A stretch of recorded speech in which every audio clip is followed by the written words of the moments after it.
na bagay na ginawa mo para sa isang guy? Or para sa isang boyfriend? Guys, yun pag nasa out of the country ako, hinahanap ko kung ano yung gusto niya.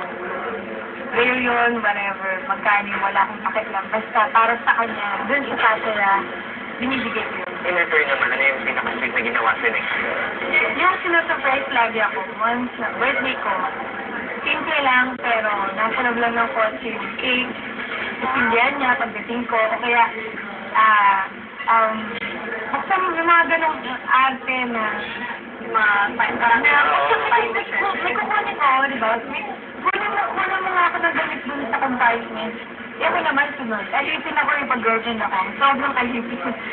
Minsan pag-gising ko, punong-puno ng balloons yung kwarto. Sobra. Sabi mo kanina, parang sa mag-ate yung married. Nagpatinandihan. Kasi hindi pa ako ready. Saka breadwinner ako. At what age do you think na red ready ka na? So, do you plan on having a big family? Ilang kids? Dalawa na. Masakit dalawa. Ayun, masakit yun.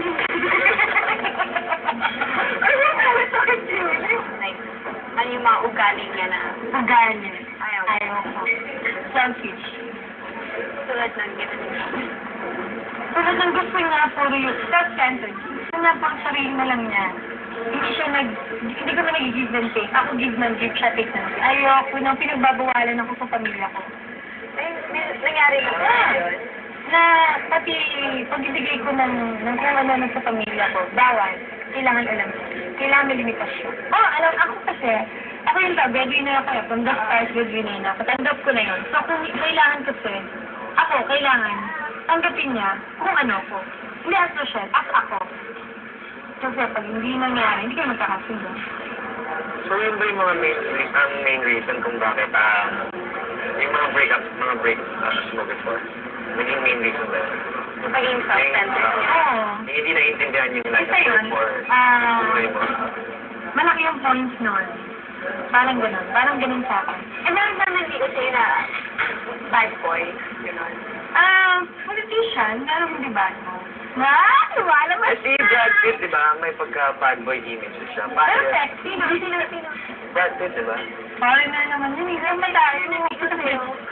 Ano? Sigaw sa'yo. Wala, basta ganun. Ikaw, kailangan ba gwapo, mayaman, matalino? Ano yung main consideration mo para sa isang guy na nanliligaw sa'yo?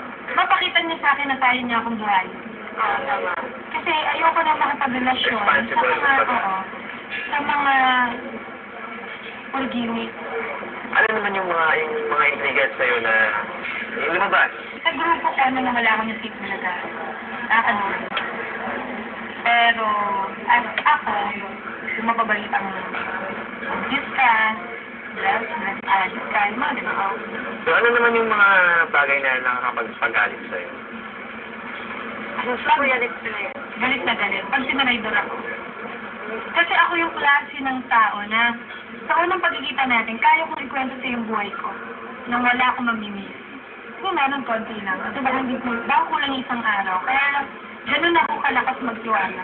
Ako kasi, binago ko yung sarili ko na, kasi ako dati yung mainitin ng ulo, yung gano'n.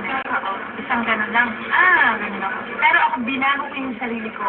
Nung nasa showbiz na ako, hinabangan ko yung PC ko, yung pasensya ko. Pero, nasagad ako. Nung nasagad ako, ayoko na. So, ano naman yung mga nakapagpaiyak sa'yo? Pag sinamaan ako, kunwari, naramdaman kong totoo siya, may ginawa siyang para sa akin. Sino yung last person na gumawa sa niya gano'n? Mia, Sunshine. Ano yung ginawa niya? Nung time na down na ako, sila yung nandyan para yung way mo. Sila yung nakikinig sa akin. Kasi, nung time na yun, sobrang business ko. Describe mo yung mga pangalan babanggitin namin. Oo, describe mo sila. Simulan natin kay Alfred Vargas. Mabait. Guwapo. Nakikatawan, macho. Yung dami. Mabait, sobra. Gentleman. Kier Legas. Ew. Sobrang bait. Maalalahanin. Ano yung lesson na natutunan mo? Huwag magmahal ng sobra. Magtira ka para sa sarili. Alagaan mo yan. Yes. Kasi nawala ako eh. Sa family. Ang pamilya kasi, grabe, dapat alagaan niya ng sobra. Kasi kahit anong mangyari sa'yo, pamilya mo lang ang tatanggap sa'yo ng buong buo. Sila yung matatakbuhan mo. In the Pag end. nawala niyo yung kaibigan mo.